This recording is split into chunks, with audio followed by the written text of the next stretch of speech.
welcome back to another edition of Houston Texans football. I got the usual suspects with me. And first of all, we want to thank you guys who have been with us the past couple of weeks, hearing us talk about this Houston Texans team. So far, it's been nothing but good vibes. 5-1, first place in the division, second overall seed in the AFC. I got Houston Stressins with me. I got the handsome man Harley, and I got my boy AD. Stresses, I'll start with you. 5-1, man. How are you feeling? Big blessing, man. I mean, it's crazy. I mean, you looked at the schedule. I thought we had a chance to win these first 6 games. I said if we lost one game, I'm totally fine with that. Two was the max, and that was before heard of the suspension of Autry and all these injuries. So considering all that, it's even more blessing on it. So, obviously our fans have high expectations, and a lot of us hold us to those standards, and some people maybe don't feel that good about certain things, and some of the reasons are justified. But overall, like all things considered, with all these things that could be corrected, we're 5-1. I mean, shit, how can you not be happy? Harley, how can you not be happy when 5-1? I think this is something that we all expected the Houston Texans to be at. Yeah, for the most part, yeah. You wanted to take advantage of the early part of your schedule, which seemed like the weaker part of the schedule. And the Houston Texans, 5-1 right now, second best record in the AFC, right behind the Kansas City Chiefs, who are undefeated. Hey, and you can't be any more happier than that, right? I mean, Texans are 5-1. We're doing our thing. We got a big game this coming week with the Green Bay Packers, and bless you. And we get to figure out one more time, and we get to figure out whether or not contenders or pretenders, right? That's going to be the national media spotlight for the Houston Texans right now. Oh, 100%. And this is what we love, an opportunity to prove ourselves. AD, the Houston Texans, they put up 41 points against the New England Patriots. They did allow 21. However, you could say this was the Houston Texans' first dominant win of the season. You saw your offense put up more than 6 points in the second half. How are you feeling? Some first overall reactions to the game. First things first, we scored over 30 points, guys. Ooh. Second thing, we scored over 40 points, guys. First time this year. I've been asking for this for the whole season, for one of these type games, and they came out and they just punched New England in the mouth, and left no doubt. It wasn't any concern. This was one of those games you just kick back with your legs, legs up on the couch and just lay back, drinking, sipping, enjoying the vibes. Mm. And Harley, as we reacted to the game, we were both saying that, that this is the Houston Texans' first, real dominant effort of the season. Your reaction to them scoring, 27 points in the second half, because this was one of our concerns. This offensive stalling, and no halftime adjustments from Bobby Slow. However, it did look like that against New England. Look, I mean, a 40 bomb, you can't be upset about 40 points on the scoreboard. I mean, I'll never be upset about that. Joe Mixon, hey, hi, buddy, welcome back. Damian Pierce, did not know you had a 54-yard rushing touchdown in you, but I ain't gonna look a gifted horse in the mouth. I mean, I appreciate any which way it happens, and Damian Pierce, regardless of it being against a bad team, I think that's good for him, actually. I think it's good for Damian Pierce, whether a good team, bad team, just something to get his confidence going. He goes, hey, man, hey, look, I finally did something in this scheme. It's the first big play in this scheme in 2 years for Damian Pierce, and he comes on a touchdown, which that his confidence has got to be through the roof right now. So him, Joe Mixon, a combined 178. This is what the Texans want to do, man. They want to run the football. They want to be running the football, consistently doing their thing. Yeah, we got the three-headed monster wide receiver, obviously, Nico Collins, but the passing game is gonna do itself. All right, the passing game is gonna happen, but you get the run game going. Now you're getting into territory where, okay, awesome, we could actually run the football consistently and do it very well against hopefully bigger teams and better teams in a deeper playoff run. No, I like to say this stat that whenever the Houston Texans have a 100-yard rusher, They're undefeated, and they were 3-0 last year with Devin Singletary. So far, 2-0 with Joe Mixon running the rock. Stressings, what is the difference between this Houston Texan offense with and without 28? I feel like whenever Joe Mixon is total the rock, I can compete with any team. I feel much more comfortable going into Green Bay, with Joe Mixon being there if he wasn't. Yeah, I mean, it's incredible. We kind of weren't sure as fans. Like, we all hoped what we saw is what we hoped for. We hoped that Joe Mixon was a cure all for the offensive line without him. And, I think he does deserve probably 80-90% of that credit. But I think the O line did play better. And there is a trend that I've noticed it's been 3 weeks now where Slowick has started to run more gap scheme plays. And initially, I wasn't sure why he was doing that. I thought maybe it was just out of desperation to try and get something going. But now that I think about it, I was really interested to see what those splits would be like with Mixon. I thought for sure once Mixon's back, it's going to be all back, 100% gap scheme. But it was still pretty close to 50-50. So that tells me that Slowick is adapting to his personnel on the offensive line. I know a lot of us have said that, we had basically this O-line already inherited, and then you bring in an offensive scheme and try to run a scheme that doesn't suit their best skill sets. So it seems like we're adjusting to that. And it's not a full shift. At the worst case, it just added a new element to this offense to where now teams have to prepare for both. Mm-hmm. And at the very worst, it just allows more time for those O-linemen to pick up the zone scheme. So, but another factor about Mixon too, I mean, that I guess wasn't really keen to until after the game, but that interview he had during the week in the locker room where he was like, itching to get back. Like, you just watched it and like you were ready to run through a brick wall just watching him want to get out there and play. That kind of energy and like dog was like evident in that game. So I think that's an underrated factor, but obviously he's just a beast as a running back too. Mm-hmm. And AD, I'll go to you and we'll stay on Joe Mixon. It's night and day with him with his offense. And you heard D'Amico Ryan's Landry Locker asked him about his mentality and does that rub off on the team. And he said, absolutely, it does. What's it like having the veteran back? And, how confident are you going forward with 28 running the football? Then a follow-up to that one, our boy Third Run, had a big run. Can he continue this throughout the season? What could this offense potentially look like with a pretty good RB 1 and 2 combo? So I said this during the week. The talent disparity in the running back room should be studied.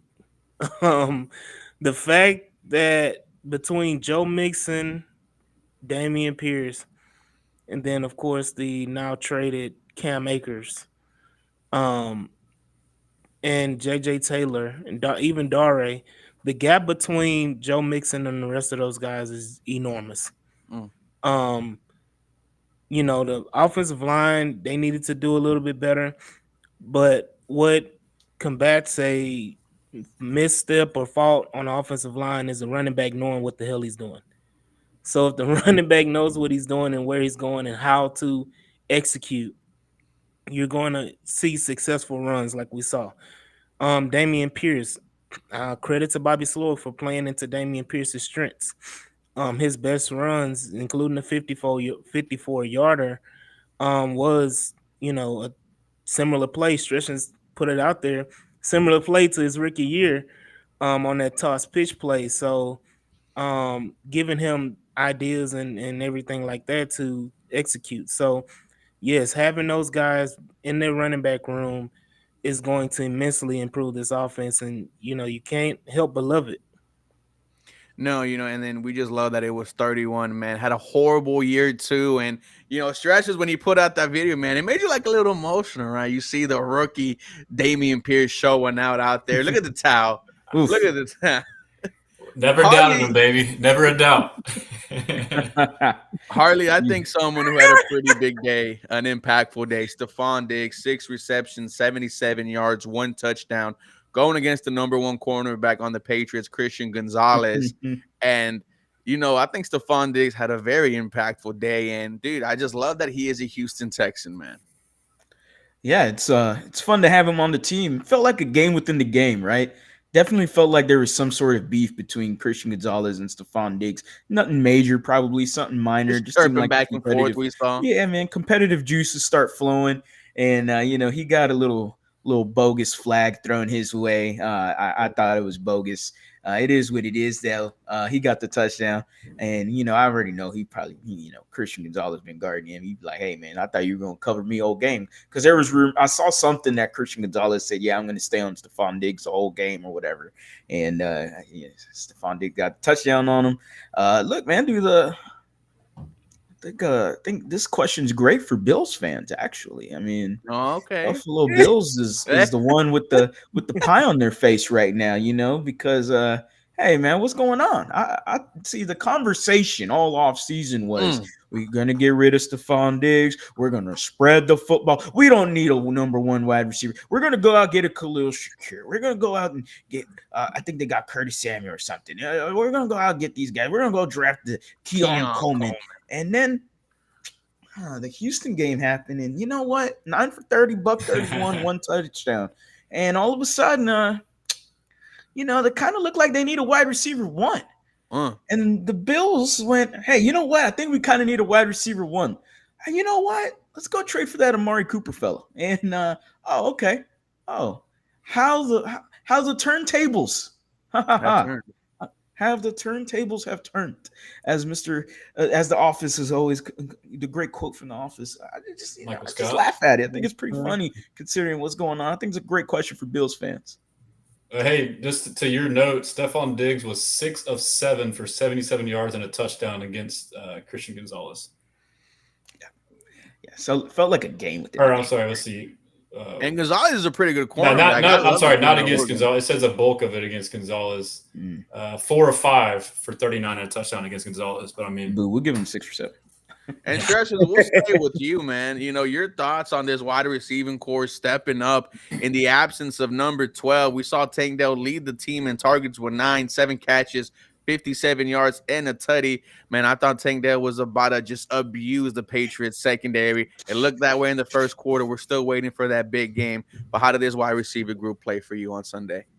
They played great. I was very interested to see, who would play where and what personnel groupings. And I was surprised we didn't see quite as much Xavier Hutchinson as I thought. But to me, it was a good thing. So basically in 2 wide receiver sets, my takeaway was that Bobby Slowick kept the 2 best receivers on the field, Tank and Diggs. So basically Diggs was playing the X in that situation when normally that's like a Nico or a Hutch, a bigger body guy. But I'm all for it. If you have a Diggs, you don't take him off just because he doesn't fit this grouping or whatever. And then I did notice too, when we were in 3 wide receiver sets, 11 personnel, it was a mix. Sometimes Diggs was still playing the X outside receiver with obviously Tank's been Z the whole time. And then Metch would come in the slot. And other times Hutch would go outside and then Diggs would go back to the slot as well. So I'm actually going to post a clip from a video of Andrew Hawkins kind of going over this same concept, but it's kind of like a silver lining blessing in disguise for Diggs. Whereas when Nico's there, basically Diggs is locked in as, the other outside receiver in a 2 wide receiver set and then primary slot in 3 wide receiver sets. But now he's able to mix around. We can kind of mix and match them to our advantage, whether it's outside, inside more often. So they all played great. It's just a matter of opportunities. We had talked about it before. It's a silver lining to kind of get guys going. And I think this week we'll get into against the Packers, but I think this will be a big game for both Diggs and for sure Tank Dell. Hey, D, speaking of getting guys going, one guy who has not got it going is Johnson Schultz. And he was second in the team in targets with 4 catches, 27 yards. I mean, multiple times the ball hit him in the hands and he could not make the play. It just doesn't seem like Dalton Schultz is interested in being out there. Now, I understand he's never been a emotional guy, but this is someone who we gave a 3-year, $30 million contract to. This was someone that me and Harley were talking about all offseason. Do you even need to bring Dalton Schultz back with the tight end market looking like that? Hasn't had an impact so far. I mean, I feel like the big game could come this week against Green Bay. They are horrible against tight ends, but overall hasn't been a good season for number 86. Number 86. Trade deadline's coming up, right? Oh, my God. It's over already starting in year 1. Sources are cooking up. Let me say this. Start that, Harley. Man, I'm like Dalton Schultz has been an utter and complete disappointment this Oof. season. With the expectations of him being CJ safety valve, him being, eating off of the coverage, double coverage of Tank, Nico, and Stephon Diggs, him, getting those out in the flat routes open, making moves, doing all these things that were expected of Dalton Schultz. He has not done it, a single one of them. He may do a little bit here, a little bit there, give you a little taste, but I mean, he's been what do you call it, alligator arming passes all season long. His blocking has been touch and go. He'll have one great block, and then the rest of the game is just doo doo. So it's just hard to find a positive for Dalton Schultz other than he's a veteran and K Stover is not ready yet. Harley, your thoughts on number 86, man? I've been very disappointed. I'm not gonna lie. What about you? 18 catches, 143 yards, no touchdowns. That's what he's got so far this year. Last year, he had 59 catches for 635. Look, I didn't expect him to maybe touch those numbers, but man, I don't know if he gets in the vicinity of those numbers. Just because, I didn't expect him to touch those same numbers just because of what we added on offense. Hunter Henry, by the way, Don't guy start. that me and Ruben both kind of mentioned as a guy that maybe the Houston Texans, maybe wanted to take a look at this offseason. 19 catches, 221 yards, and a touchdown. Look, not much better in terms of the catching department, and that also regarded to his offense. Dalton Schultz isn't a good blocker. He chooses when he wants to block. He could be a good blocker if he really wanted to. Just doesn't choose to do it when he wants. So it's really up to him whether or not he wants to block on a play or not. Seth Payne has talked about this, and he got on a rant with Dalton Schultz. If anybody wants to listen to that, I believe that was like a few days ago, or maybe last week actually, which was funny as hell. And that was basically him just talking about his lack of blocking. The Houston Texans they ask from Dalton Schultz to not do what he, he's uncomfortable doing, and it's blocking more so than anything. I look at like the Baltimore Ravens, they utilize Mark Andrews more as a blocker now than he's supposed to be as a receiver. He's a really good threat as a wide receiver in terms of your receiving tight end. Dalton Schultz, and then you get Cowboys fans going, well, this is kind of what Dalton Schultz was. He was kind of a guy that would be non-existent at times, somewhat of a ghost. That's why they kind of let him go per their whatever they want to say. Jake Ferguson does exactly what he does apparently, so if not better. It's a very odd conversation to have with Dalton Schultz, especially considering they gave him a pretty good little contract too. And so, I don't like it. I don't want Dalton Schultz. I don't like seeing Dalton Schultz. I get old of it.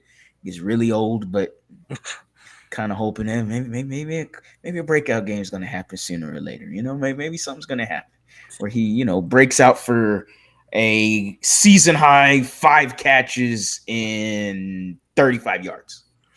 Stress, do you think is this how we're going to see, Dalton Schultz season go, or do you think that big breakout game is coming? I mean, you would hope so, from someone you gave a 3-year, $30 million contract to, Harley mentioned this on Bleacher Report when the Texans talked about the offense. Dalton Schultz was a part of that 5-headed monster. And, he kind of looks like that one meme where you got 2 serious dragons on one side and one of them's doing the whole, stupid face. But, hopefully number 86 could get it going. But your thoughts on him so far? Yeah, I mean, y'all are all right. I mean, I've been saying it since the early weeks. Like, he looks like off, like he's lackadaisical, like on his routes, blocking. Y'all mentioned there's other times like with the balls in the air. There's a couple games ago where like he just like didn't go for the ball. His stats in the game were how many receptions on how many targets? Like the catch rated. That's terrible. I mean, and there was one that was like a corner route that was like. It looked like he could have kept running and like stopped. So I don't know if that's just like effort or miscommunication. I will say the interception, I don't personally think that's you can put it on him, but he didn't drop it in my opinion. I feel like it got tipped. What I would like to see in that situation is him be aggressive and go back towards the ball at the catch point. I feel like he's kind of been, just not aggressive. There was a out route that he dropped that he tried to slow down in one hand that he could have ran through and caught. Initially, I was thinking that maybe it was like injury because I think he was battling like an ankle injury early on. But now we're too far in the season. Like this isn't an injury unless it's like some crazy injury that we don't know you're playing through. But I'm optimistic he will turn it around. But it's like right now it's just dumbfounding. Like if I was just looking at his PFF grades, like he graded pretty well last year and he's terrible this year, like across the board. His pass blocking is his lowest, which is concerning. But I did actually before our show, I was listening to CJ's interview from earlier this week, and he was asked about him, and he did point out some stuff. And I think someone in the comments shouted out. I think Mr. Optimistic said it. CJ said that he is like another coach out there. He could see him be an OC one day, and the fact that he's getting guys aligned for blocking and assignments, helping Joe, helping Cade. So I mean, there is some value in that, but you can't hide what's going on. But I'm hoping he can get it turned around. AD, this is back-to-back games where this offensive line has not been a talking point of this game. We did not see a false start from number 78 when he was in the game. Fortunately, missed some time in the second half. How has this offensive line played for you? CJ Stroud sacked 2 times against the New England Patriots. I think the fact that we're not talking about him is kind of, indicative that they're doing okay. Offensive line is playing. Nestor, you're crazy, bro. Oh man. But no, just offensive line. I've been adamant this whole season. Offensive line has been getting a lot more like discredit, or if you want to say that, or a lot more heat than they should have. And there we go with another BS. Taking perfect timing. Like just another BS take. I got into it with a few Twitter people about Kenyon Green specifically. They'll show me one play a game, and then I'll show them 3, and then they don't. They'll just say he's just trash 24/7. Watching offensive line play last Sunday, they played a hell of a game. CJ Stroud on numerous times. I would say how many passes did he throw? What, 22? He threw 31 actually. 31. I say out of those 31 passes, probably 25 of them he was sitting back in the pocket for 45 seconds. So it was not a lot of pressure put on CJ. If it was, the 2 sacks, I do kind of credit CJ for holding the ball too long, especially one. Literally, we were on all 22 and we counted it down. It was like 5 seconds before CJ even the guy got close to CJ. So it's just, a little bit here, a little bit there. But the offensive line has been playing excellent, especially these last few games. And not enough credit being given to him. Harley, how has Kenyon Green been in your opinion? We have a lot of people calling him a bust, right? We see the threads on Twitter. We see the comments on Twitter. Everyone hates Kenyon Green, but I want to give him some flowers, man. I want to give this O-line some flowers. We were talking about them being a liability for this Houston Texans team, saying, hey, if they don't clean it up, they will lose you a football game. We're talking about, 3 games in a row of 10-plus penalties, 8 of them being from the offense. The fact that they cleaned this up, mistake-free football, keeping CJ Stroud upright. Besides from Kenyon Green, man, your thoughts on the O-line? 0 false starts from 78, right? Hey, 2 weeks in a row, man. Oh, what? Here we go. He making me lose money, man. I've been betting that over too much. He got me losing money. What's the over-under for this one? I have no clue. I've been making that up, but whatever. I don't know if there's an over-under on his false starts. I'm sure there probably is somewhere because you could bet anything in this world. But look, man, the offensive line, yeah, man, kudos to them. I mean, Titus Howard got his Twitter fingers off, like he ain't got no more Twitter. Good for him. Thank God he got rid of that. I forgot about that. And he's been okay. LT, hey, no false starts, 0 in the last 2 games. How about we're streaking. LT streaking right now, man. 2 straight games, no false starts. Look, Kenyon Green, by the way, very good in the run game. Very, very good in the run game. in terms of the pass game and pass blocking, yeah, he's got some ways to work there. There's some miscommunication still when it comes to that as well. I know everybody. I forgot. I know there's one little play that everyone was like going after him about because there was 3 guys that went on that one side, and he kind of just tailed off with Juice Scruggs and didn't really have a guy per se. Just kind of feel like there's still some miscommunication issues on the offensive line. So yeah, that things was are going to figure itself out. Go ahead, Amy. No, I'm saying that was a protection call because Exactly. everybody, Yeah, they slided to the right. Yeah, everybody slid to the right except Tunsil.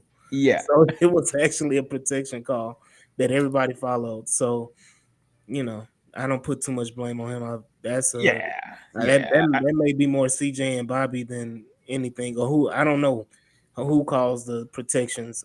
So the fans, buddy. They seen that play, and it's Bobby. It's all no. That was all Kenyon Green. You see, he didn't even touch anyone there, man. There Come was on, one man. rep where we saw Titus Howard slip, and then he was breakdancing. He was breakdancing. He did the Booker T, man. He did the spin-a-rooney right there, man. Before we get to the defense, was this offensive coordinator Bobby Slovik's best called game? I'm gonna go ahead and say it was. You were without Nico Collins. You put up 41 points. Kind of silenced the critics a little bit this week. There's been a lot of people on his head pause, all season. But in my opinion, he did pretty good against the Pats. Were you asking me? I'm sorry. Yeah. No, I agree. I mean, I'm in the boat where I feel like his criticisms have been way too harsh. I mean, we pointed to it earlier. You look at the drop off of running back play from he's been on his 3rd string running back all year, and it's no wonder the running game is trash. And then all of a sudden now the running game works. Everything works after that. I mean, the Patriots defense also too. The Patriots as a team are not good, but their defense isn't that bad. But obviously it helps when our defense gets us the ball with great field position with 4 turnovers. But I don't think too much changed. I mean, as I alluded to earlier, I feel like he's adapting on his scheme on the run game. But there were some good calls in there. I mean, it's just been a lot of misnomers, in my opinion, or misconceptions. People think it's as simple as don't run the ball on first down. To me, hasn't been the issue. I know me and AD have kind of hashed through a lot of this stuff, figuring out what's going on. But, I mean, I guess, end result is 40 plus points, so you have to say yes. I think the biggest thing for me, though, was the start. We came out, and that was my concern going to this game. I thought it was going to be and it kind of was the game plan. It was lean on your defense. You have a massive advantage with your pass rush against their pass protection, rookie quarterback, terrible line. I thought we'd be super conservative on offense and just let the defense do what they did, get the ball and turnovers. But we came out, I believe, first and got the ball, marched down the field and scored. And once I saw that, I was like, it's over, bro. Like, if our offense can move the ball on this defense, their best unit like that, it's a wrap. And then we scored again. We were up 14. Our first 2 drives were touchdowns. Like, I don't think we've done that all year. So that was the most encouraging part, was the fast start. Obviously, there was and the stalls that we did have in the second quarter that got the game back close was the pick in the end zone and a missed field goal. So, I mean, people were trying to blame Bobby Slowick for that. That was crazy to me. He had one drive, which was after that, where we were on our own 20 and it was run, scream, which, okay, fine. But it was one drive and we were kind of backed up out of the whole picture. So, yes, I thought it was his best. AD, we saw your boy Will Anderson Jr. get 3 sacks, 4 tackles for loss, a pass batted that ended up being an interception. I said on Bleacher Report, this was a number 99 type of game from the reigning defensive rookie of the year. Hey, shout out to your boy. He was fantastic. William Anderson Jr. There you go. Shout out to Will. I've been kind of begging for this type of game. I think I even said it last week on here that I needed Will Anderson and Danielle Hunter to have a dominant impact game. And it's been needed for the last 3 or 4 weeks. And, outside, what was the Bears game the last time that Will had a sack, if I'm not mistaken? Same with Danielle. That was the last time that they both had a sack. So this was very imperative that they come in this game and dominate a weaker offensive line. Just glad to see it. Now, my only question is, can we be consistent with it? Can he dominate against the Packers offensive line? Who I don't think they have a great offensive line as well. But consistency and getting pressure dominating these tackles and doing what you're supposed to do, being the NFL Defensive Rookie of the Year, the reigning NFL Defensive Rookie of the Year, performing like it. It's just great to see. And Harley, as we saw last year, it was kind of slow in the beginning for Will Anderson Jr. Then he turned it up and became the Defensive Rookie of the Year. Do you think we are seeing a recycle of that and just expect him to go on a tear these next couple of weeks? I mean, the way he was just going out there on Sunday and just hunting Drake May kind of feels like he's about to awaken. Yeah, man. I had mentioned it on a video I did. I think that Will Anderson was I thought that Will Anderson, considering how great he was in this game, look, people want to just say, oh, it's the New England Patriots, and he was the New England Patriots are a bad team. I mean, the way he disrupted an entire game, like that is not easy to do. All right, considering any football team, all 31 other teams, that is tough to do. He disrupted the whole football game in every facet, whether it was getting sacks, whether it was a pass deflection, leading to turnovers. Like, come on, man. What else can you ask for from 51? He did everything and more. And he went into New England with the Mark Henry theme song. Somebody gonna get their ass kicked. Yeah, he just went out there and did his thing. Hey, so that's exactly what he was walking into. Yeah, man, exactly. 3-6 Mafia. Anyway, so he did his thing against New England. And to me, this is hopefully something that can kickstart the rest of his year into, starting to enter that conversation for Defensive Player of the Year. That's what I'm trying to look at. 5.5 sacks right now. He's only about, I believe, 1.5 sacks or maybe 2 sacks away from the leader, considering Aiden Hutchinson, Oh my God. All right, that was horrible. That sucked. I did not want to see that video, but anyway, yeah, man, Will Anderson. I'm hoping, and that's what my video was basically about. I'm hoping that this could kickstart him. And I know Stressen's got the clip from when Will Anderson was talking about, hey, man, like he was getting more comfortable. He's getting like, maybe he was like a little nervous. I would think it was, or I'm probably chopping that up or something. But man, I'm just excited to see what else he could do for the rest of this year. Him and Daniel Hunter. Stressings, we just saw Will Anderson Jr. win the AFC Defensive Player of the Week. We all expect that after his performance. He just got a prop put up on BetUS for the Defensive Player of the Year award. Your thoughts on number 51 and your thoughts on, Daniel Hunter. He also had a sack. He bent the hell out of Drake May's arm. And then after that, AD, we got to talk about his suspension, man. But go off, Stressings. Yeah, so I put $50 on Will Anderson Jr. for the DPOY, and it's like, to win $3,500. It's like something crazy, dude. So I'm 3,500. Yeah, it's some crazy odds. I may be it's something crazy, but I'll check it. But anyhow, I wrote an article Saturday, and I wanted to. Well, it's too late now. It's probably a lot lower. But yeah, I wrote an article Saturday. And I wanted to make sure and get it out there because a lot of fans were frustrated with our D-line. Oh, Daniil Hunter, we signed him. He ain't done nothing. He's got no sacks. Will Anderson Jr., there was dialogue about why did we trade up for him? Would you rather have him or the 2 picks that the Lions had in the first round? Would you rather have other players? And then, I felt it was imperative to point out, like, I know people don't believe in the pressures, but the pressures are a real stat. The Texans lead the league in pressure rate. Daniil Hunter is number 2 in the league in pressures, with 4 more than Will Anderson, who's number 7.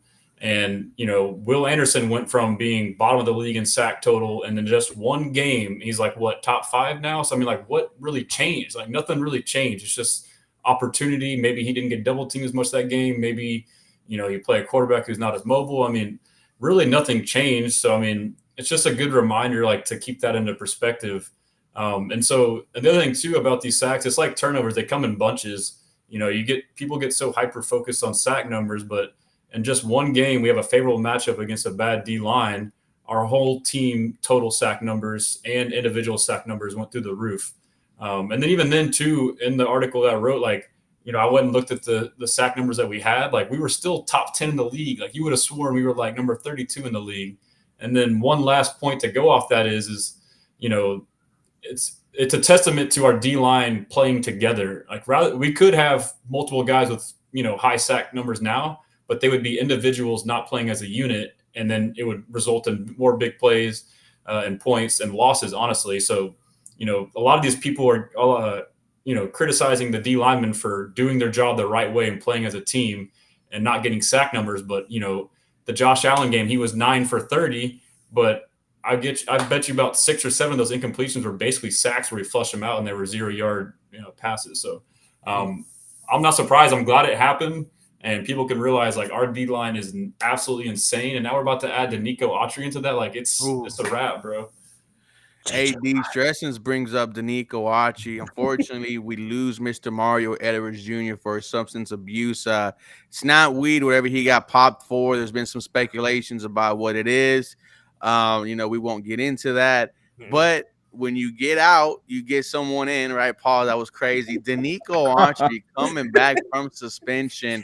11 and a half sacks last year for the – all right, come on, boys. 11 and a half sacks last year for the Tennessee Titans.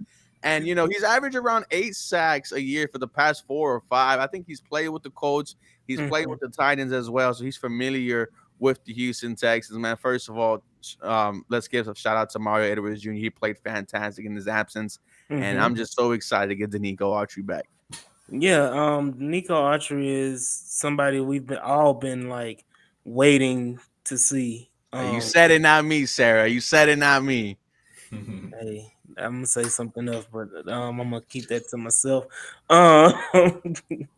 But definitely the loss of Mario Edwards will be nullified by Danico Autry. Just seeing him, and Kurt Heinrich's coming back as well, but but definitely Mario Edwards had a hell of a season. I think he had 3 sacks as a D tackle. Coming into going into this week before the suspension, and he'll be back in 4 weeks. So just imagine we'll get another bolster of talent coming back after Autry gets settled. So it's almost like they're trying to level off.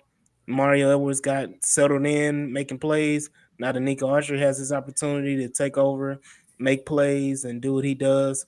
But like you said, Ruben, Danico Autry, a 10-sack guy the last 2 years, double-digit sack guy the last 2 years. So with the Colts and the Titans, so definitely. And what does that mean for this front four now, Harley? That you got a Danico Autry, Will Anderson Jr., Daniil Hunter, and Lorenzo Fatukasi hunting Mr. Jordan Love this Sunday. It's a Golden Corral buffet, right? I mean, hey, let's have some fun. Go out there and do the thing.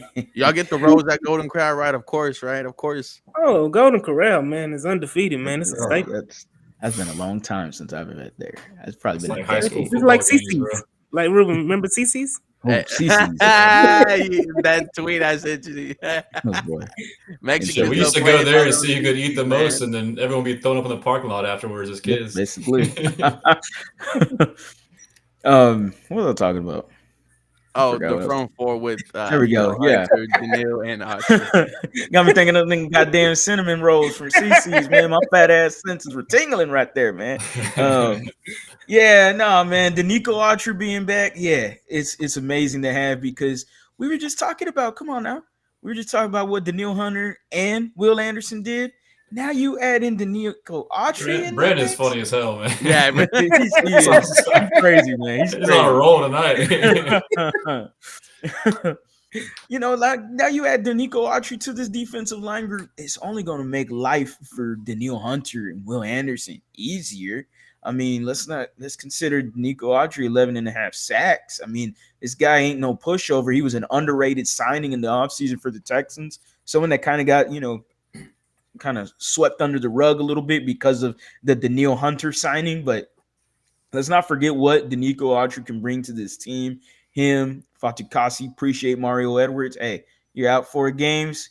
You come back, buddy. You come back better and stronger. No problem, man.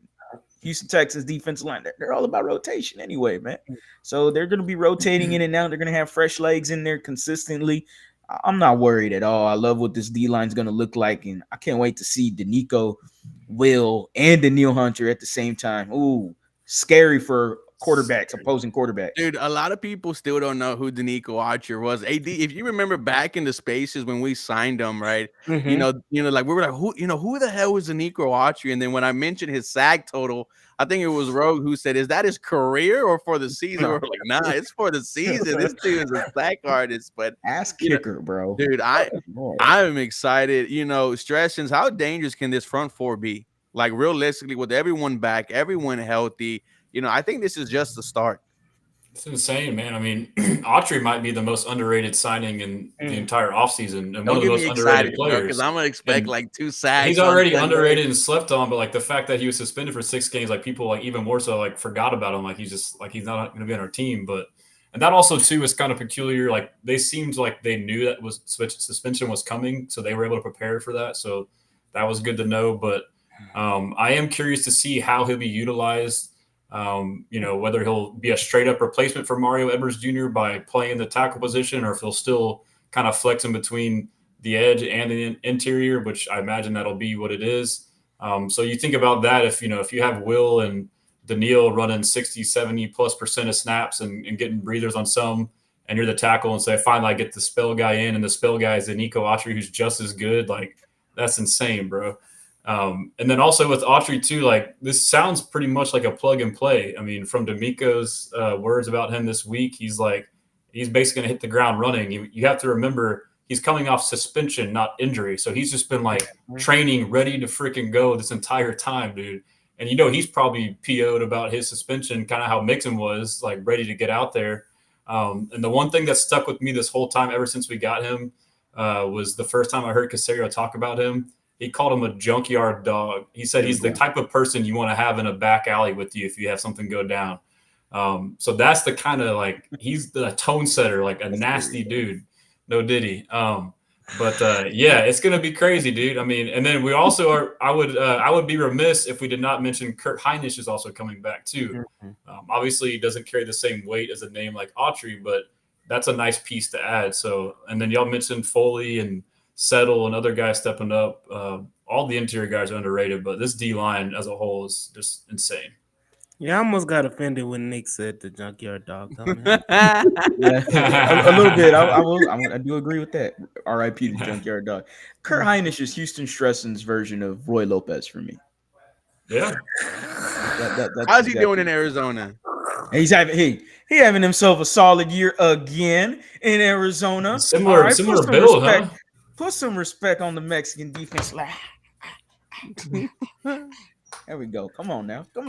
Man, shout out to my Mexicans on the field, man. There's only a few of us. Feel like last of the Mohicans out there, bro. Feel like a white cornerback out there, man. I want that QB in Vanderbilt beat Bama.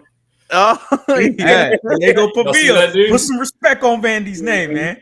I just need Vandy. I need him to go ahead and beat UT in a couple weeks. So that's all I need him to do. Hey, no worries, man. AD.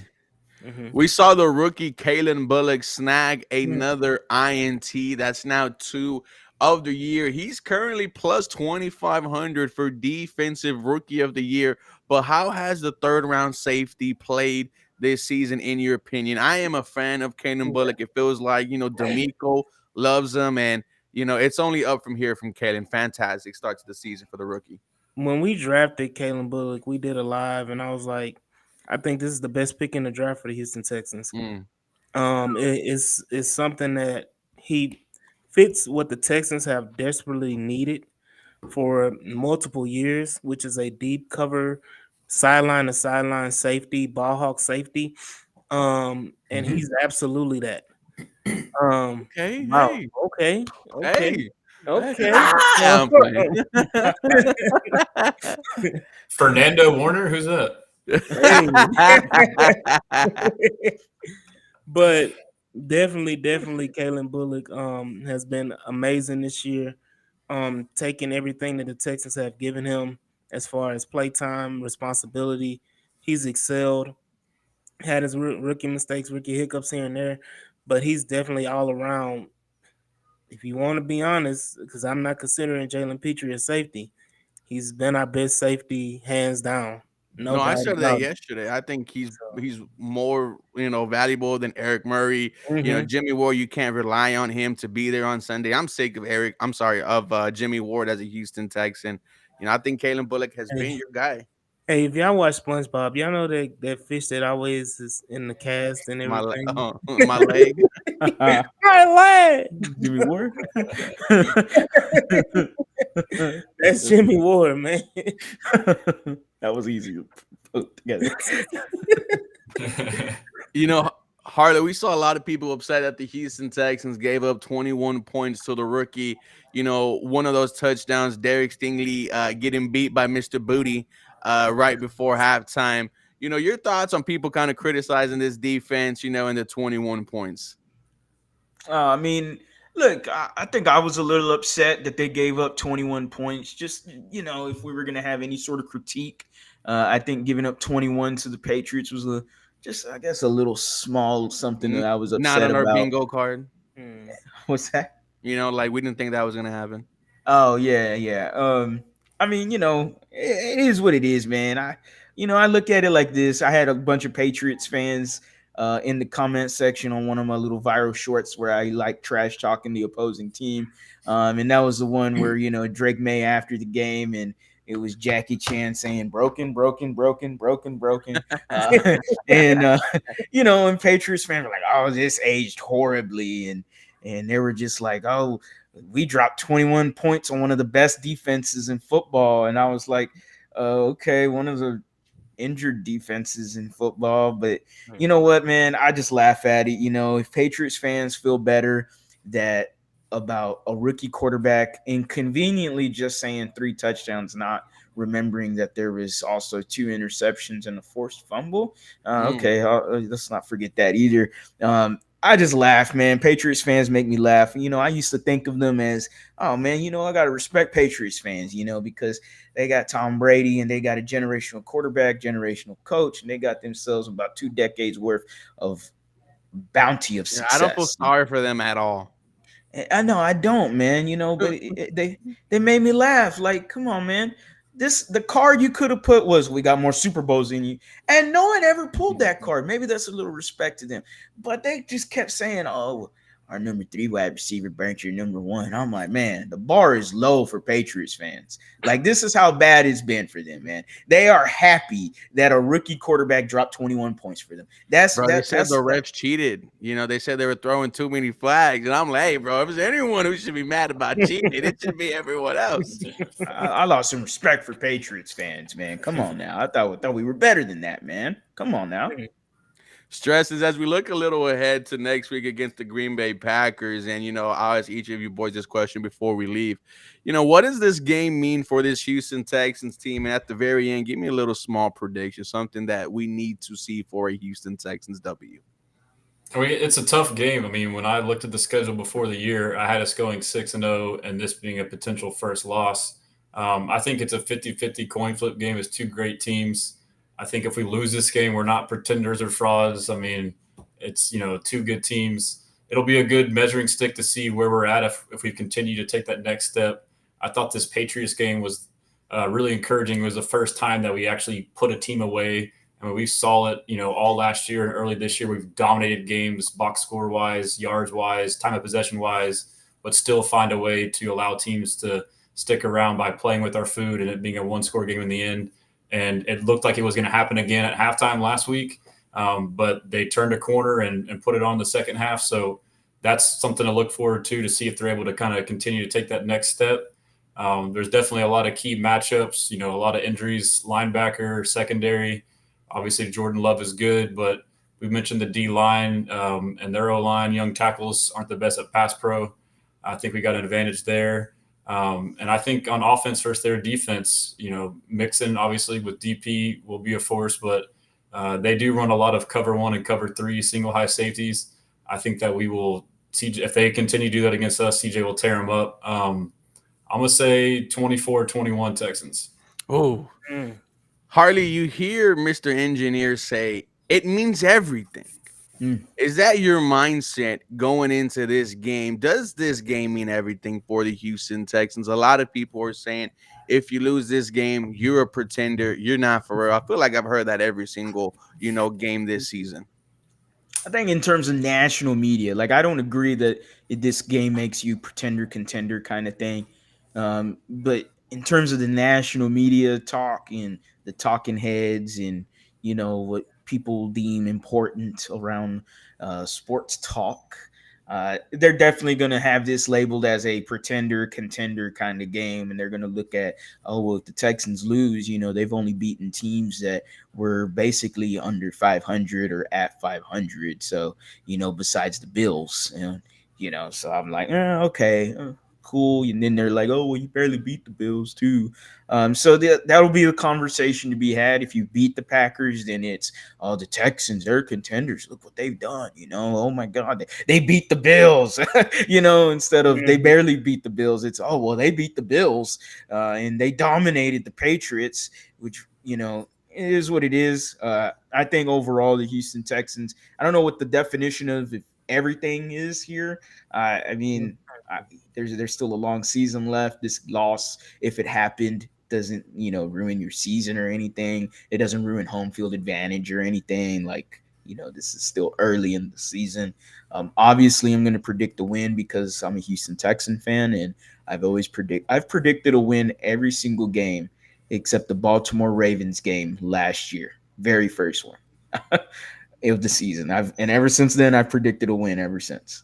So, what's to stop me now? Nothing, absolutely nothing. The Houston Texans get a W here.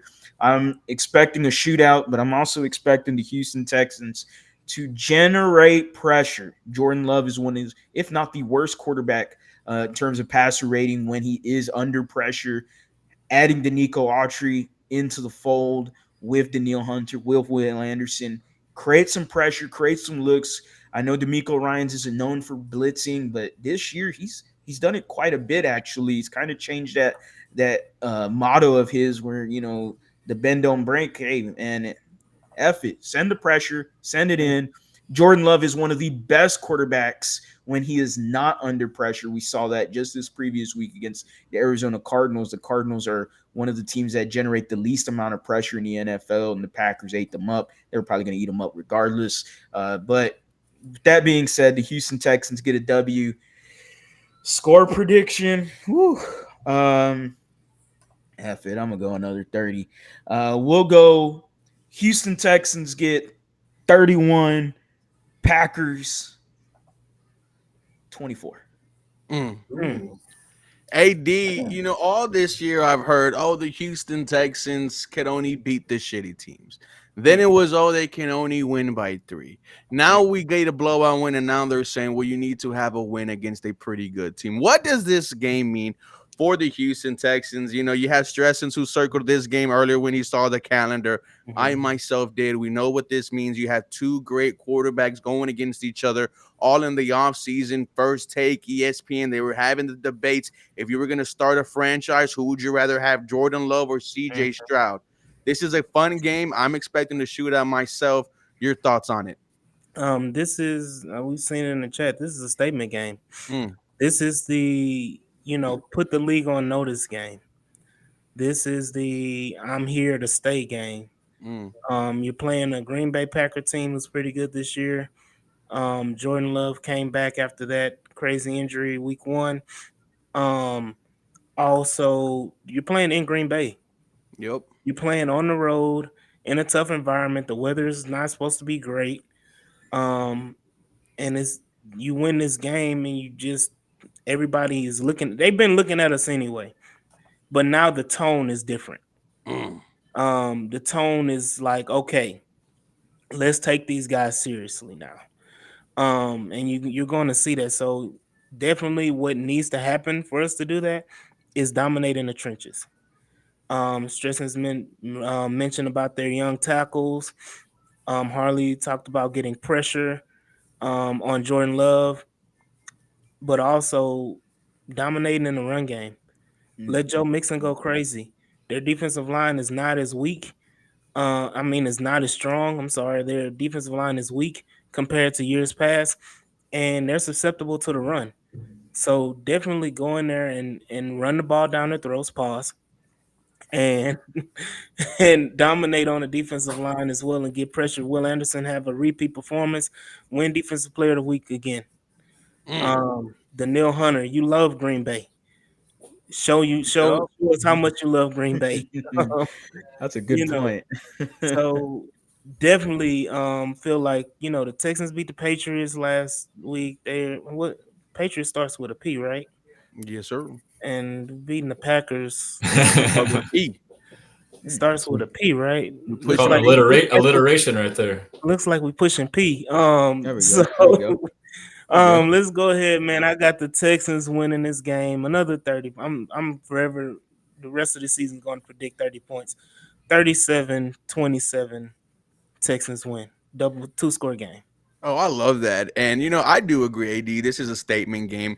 It feels like with some Houston Texans fans, that phrase, same old Houston Texans, still lies in the back of their head. The PTSD, the trauma that this team has caused you in the past. You win a game against the Green Bay Packers, and I believe the Houston Texans are 1-5 against Green Bay in their total matchups. I mean, this will be a great win. And then you add this one with on top of the first time you ever won in Gillette Stadium. We're going to be feeling great about this Houston Texans team. I have it being a shootout, man. I have it going 37-34, Kyrie Fairbairn winning it at the buzzer, man, showing that he is the best kicker in football. in the NFL. Once again, dude, this, maybe 37 is too high, but I don't care. I want this to be a fantastic game. Our corners are not going to be there. The Green Bay Packers wide receiving core is very good. It might come down to the last quarterback to have the ball could potentially win the game. But I have the Houston Texans taking a dub. Before we get out of here, guys, we'll start with AD and then we'll go all around. Let the fans know where they can find you and all your latest work. I think we got some of the best Houston Texans content creators up here, man. It's been a fantastic season. Absolutely. You can find me at the H-Town Rundown on X. You can also find me at the H-Town Rundown on YouTube. And you can find our website, the htownrundown.org as well. Go ahead, Harley. You can find me at the lead_HOU anywhere on social media, especially on YouTube. On the road to 10,000 subscribers. We're under 300 away from there. So appreciate every single one of y'all that has liked, commented, and subscribed. So y'all know the drill, man. If y'all watching, go ahead and like the stream wherever you're watching it at, whether it's my platform. Hell, go ahead and like it on all platforms, damn it. Go on all platforms and like the damn stream. Subscribe if you haven't already. What are you doing if you're not? You're going to find some of the most passionate Houston sports fans right here on your screen. We talk to a camera every day, and the camera never talks back, and I'm wondering why.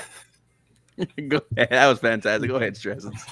Yeah, so you can find me at Texans Commenter on all social media except Instagram. It's at Houston Stressens. I have my new website. It's been out for a couple of weeks now. I just released a new shirt today, which is the Step Brothers one with Will Anderson Jr. and Danielle Hunter.